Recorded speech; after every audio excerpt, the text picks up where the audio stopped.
Assalomu alaykum hurmatli kuzatuvchilar. Hozirgi kunda juda ko'pchilikni o'ylantirayotgan savol, ya'ni qaysi turdagi skuterlarga prava so'raladi, qaysi turdagi skuterlarga so'ralmaydi. Shu sababdan sizlarga hozir YAI xodimi akamiz batafsil ma'lumotlarni berib o'tadi. Assalomu alaykum aziz yurtdoshlar. Men Andijon viloyati Ichki ishlar boshqarmasi jamoat xavfsizlik xizmati yo'l harakati xavfsizlik boshqarmasining axborot xizmat bo'lim boshlig'i katta leytenant Rayimjonov Abdumajid bo'laman.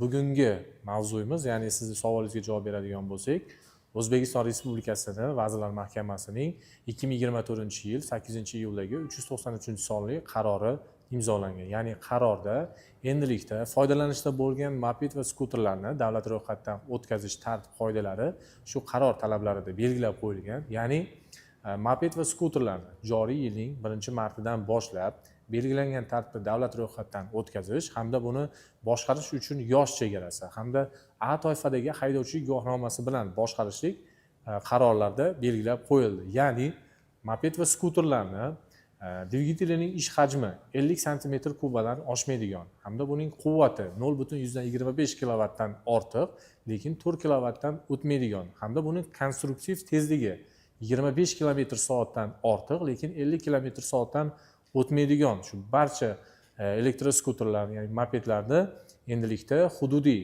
yo'l harakati xavfsizlik boshqarmasining ro'yxatdan o'tkazish va imtihon olish bo'limlarida ro'yxatdan o'tkazib, belgilangan tartibdagi davlat raqam belgilarini taqishi hamda 16 yoshga to'lgan shaxs A toifadagi haydovchilik guvohnomasi bilan boshqarishi qaror bilan belgilab qo'yildi.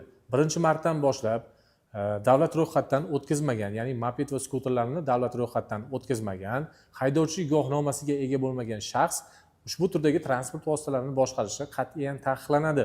Ya'ni skuter yoki moped haydovchisi tegishli hujjatlarsiz davlat ro'yxatidan o'tkazmasdan moped yoki skuterni boshqarib yursa, yo'l patrul inspektorlari tomonidan ma'muriy javobgarlik to'g'risidagi kodeksning tegishli moddalariga asosan javobgarlikka tortiladi. Biz bu targ'ibot tashviqot ishlarini shu viloyatimiz hududida joylashgan barcha sotuv ofislarida, ya'ni shoxobchalarida sotuvchilar bilan birgalikda keng targ'ibot ishlarini ham olib boryapmiz. Ya'ni oluvchi do'konga kelib, qaysi turdagi moped va skuterlarni davlat ro'yxatidan o'tkazish mumkin, qaysi turdagi moped skuterlarga haydovchilik guvohnomasi talab etiladi degan savoliga bularga ham tartib qoidalarini, ya'ni qaror talablarini tushuntirib doimiy ravishda targ'ibot ishlarini olib boryapmiz. Barcha fuqarolarimizdan amaldagi yo'l harakati qoidalariga qat'iy ravishda rioya qilib yurishligini so'rab qolamiz. Juda yaxshi aka, shu o'rinda yana bir savol tug'iladi. Aytaylik, ko'pchilik motor quvvatlariga tushunmayapti-da. Motor quvvati 250 kilovatdan ortiq bo'lgan deyilyapti. Shunda 250 kilovatga ruxsat beriladimi? 250 kilovatga ruxsat beriladi. Ruxsat beriladi, lekin 250 kilovatdan ortiq, ya'ni yuqori bo'ladigan bo'lsa, demak u fuqaroimiz belgilangan tartibda bu turdagi transport vositasini davlat ro'yxatidan o'tkazib, belgilangan tartibda raqam olish kerak bo'ladi.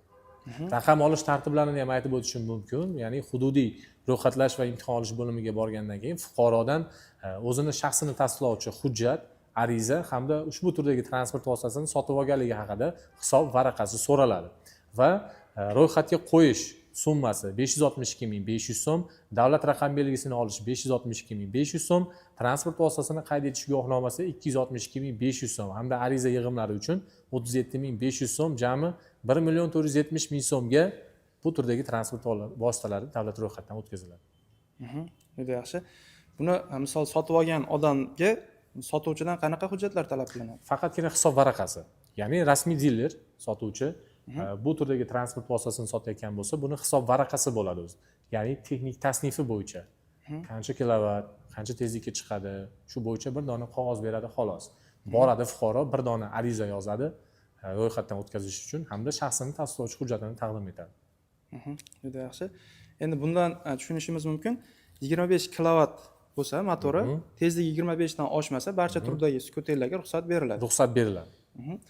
Bu tartibga veloskuterlar ham kirib ketadi. Veloskuterlar ham kirib ketadi. Albatta, shu turdagi transport vositalarini boshqarayotgan fuqarolarimizdan ham biz iltimos qilib qolardik. Aksariyat oxirgi paytlarda bu turdagi transport vositasini boshqarayotgan shaxslar tomonidan yo'l harakati qoidalariga amal qilmasligi oqibatida har xil ko'ngilsiz noxush holatlar ham yuzaga kelyapti. Ya'ni yo'llarda shu yo'l transport hodisalari, ya'ni bu turdagi transport vositasini boshqarayotgan har bir shaxs amaldagi yo'l harakati qoidalariga rioya qilish kerak bo'ladi. Yaxshi. Aka, yana bir savol. Misol ko'pchilik skuterlarimizda texnik tavsifi bo'lmaydi-da. Aha. O'sha holatda ham sotish mumkinmi? Bo'ladi. Bunaqa holatlarda misol uchun kimdir mana yangi sotib olishi mumkin. Kimdir 1 yil, 2 yil avval sotib olganlar bor. Ularda u hisob varaqasi yo'q bo'lishi mumkin. Shunaqa payt arizadan tashqari bir dona tushuntirish xati olinadi fuqarodan. Ya'ni falon vaqtda falonchidan men shu skuterni sotib olganman deyiladi. Buni bizni yo'l harakati xavfsizlik boshqarmasining qidiruv surishtiruv bo'limi bor. Qidiruv surishtiruv bo'limi bizni xodimlar buni shu texnik tasnifi bo'yicha kerakli ma'lumotlarni olib, buni qidiruvda ekanligi yoki qidiruvda emasligi bo'yicha o'zlarining ma'lumotlar bazasi bor. Bazasidan tekshirib turib, keyin buni ro'yxatga qo'yib beradi. Endi misol uchun nomer olgandan keyin bular ham o'sha nimalarga amal qilmasa, ya'ni svetofor ishoralariga, yo'l belgilariga amal qilmaydigan bo'lsa, bular ham o'sha demoqchiman, radarga tushadi bular. Qizilda o'tib ketsa, peshobodga yo'l bermasa, peshoboddan misol uchun tushib yetalamasdan o'tsa, bular ham jarimaga tortiladi. Shunga e'tiborli bo'lish kerak. Ro'yxatga qo'yib nomer olib prava bilan boshqarayotgan har bir shaxs yo'l harakati qoidalariga amal qilib yurishi kerak. Meni bir savolim. Mana yo'l harakati qoidalarining belgimiz bor. Mototsikllar harakatlanish taqiqlanadi. belgi bor. Endi u belgilar shu aholi yashash joylarida yoki kasalxonalarda shovqini bor. Lekin skuterlarda u shovqini bo'lmaydi. Shu belgiga bular ham amal qilish Yo'q, bularning belgisi alohida bo'ladi. Biz hozir mana shahar markaziy ko'chalarida qo'yib ketyapmiz. Endi shu siz aytayotgandek shovqin baland mototsikllarning harakatini bosqichma-bosqich shahar markaziy ko'chalarida taqiqlayapmiz. Bu elektroskuterlarga tatbiq etilmaydi. Ya'ni bularda ovozi yo'q, to'g'rimi? Bular faqatgina yo'l harakati qoidalariga amal qilib yursa bu. Motoshlemlarni taqib, belgilangan tartibda qizilga to'xtab, piyodalarga yo'l berib, boshqa harakat qatnashchilarini erkin harakatiga to'sqinlik qilmash kerak. Birinchi navbatda o'zini hayotini va boshqa atrofdagi shaxslarning hayotiga xavf solmasligi kerak. Aka, sizga ham katta rahmat ma'lumotlar uchun. Aziz kuzatuvchilar, mana sizlarni qiziqtirgan savollarga to'laqonli javob bera oldik deb o'ylaymiz.